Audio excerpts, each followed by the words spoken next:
যেভাবে সাকিবের চলচ্চিত্রে সুযোগ পেয়েছিলেন অপু বিশ্বাস। নাচের অনুষ্ঠান করতে বগুড়া থেকে মাঝে মধ্যে মায়ের সঙ্গে ঢাকায় আসতেন অপু বিশ্বাস, সেটা প্রায় ২০ বছর আগের ঘটনা।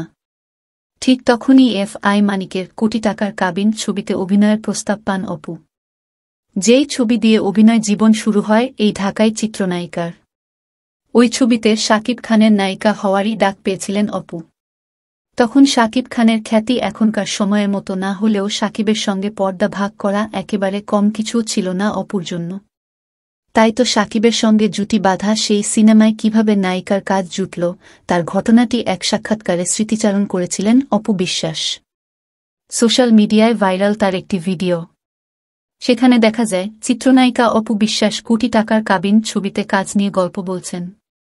সাক্ষাৎকারে অপু জানান, সিনেমাটির কাজ শুরু করার পরিকল্পনা নিয়ে ঈদের দিন সাকিবের বাসায় আলোচনা করা হয়। সেখানে সবাই একত্র হয়ে এদিন সাকিবের বাসায় আড্ডায় মজেছিলেন। এরপর তাকে নিয়ে শুরু হয় আলোচনা। জিজ্ঞাসা করা হয়, কে এই মেয়েটা, তার সম্পর্কে খোঁজ নেওয়া হোক। নায়িকা আরও জানান, প্রস্তাবের সেই আলাপনটি ফোন কলে আসে এবং সেই কলটি গ্রহণ করেছিল অপুর পরিবারের কেউ একজন। এরপরেই নাকি অপুর বাসায় একরকম অস্বাভাবিক নিস্তব্ধতা বিরাজ করতে থাকে বলে জানান নায়িকা। অপুর ভাষ্য, ওরা বলেছিলেন, আরে মেয়েটা তো সুন্দর দেখতে। কোথায় থাকে, খোঁজ বের করো।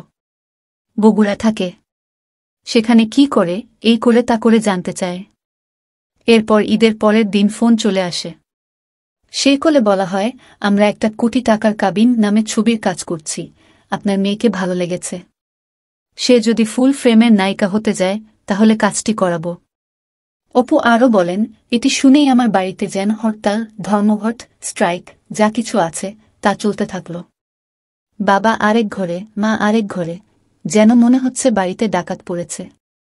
২০০৬ সালে শাকিব খান ও অপু বিশ্বাস জুটিবদ্ধ হওয়া সেই কোটি টাকার কাবিন ছবি ২০০৬ সালে মুক্তি পায় এবং মুক্তির পরই তাদের প্রথম ছবিতেই এই জুটির বাজিমাত হয়। ছবিটির সফলতা তাদের ঢালিউডের সফল জুটির আসন গড়ে দেয়। তারপর একাধারে একসঙ্গে পথ চলা মানে স্থায়ী জুটির তকমা পেয়ে যান তারা, হয়ে ওঠেন জনপ্রিয়।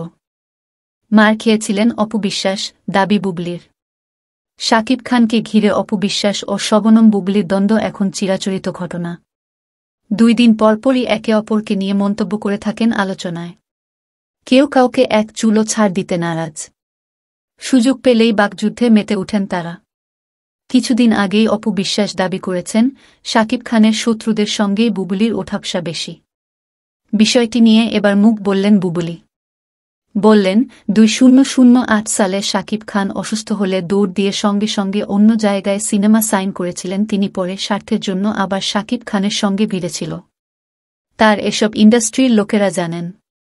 জনা আপু, বিদ্যা সিনহা মিম, মারুফ ভাই, কাজী হায়াত আঙ্কেল থেকে শুরু করে উনি অনেকের সঙ্গে এফটিসিতে কি বেয়াদবি করেছিলেন এটাও নিউজ পেপার কাটিং আছে। এমনকি বেয়াদবির কারণে মার পর্যন্ত খেয়েছেন তিনি। ২০০৭ সাল থেকে শাকিব খান এবং তার পরিবার নিয়ে কি অপমানজনক কথা উনি বলেছিলেন সব আছে ভিডিওতে। আরেক নায়কের সঙ্গে যখন আবারও প্রেমের গুঞ্জন চড়াও হল, যখন ওই নায়কের সঙ্গে ওখানে কিছুদিন পর আর বনিবনা হল না, তখন সে বলল এরকম প্রেম কথা উঠিয়েছে নাকি ইচ্ছা করে। বুবলি আরও বলেন, ২০০৭ সালে এফটিসিতে যখন শাকিব খানের সঙ্গে ঝামেলা হয়েছিল তখন শাকিবের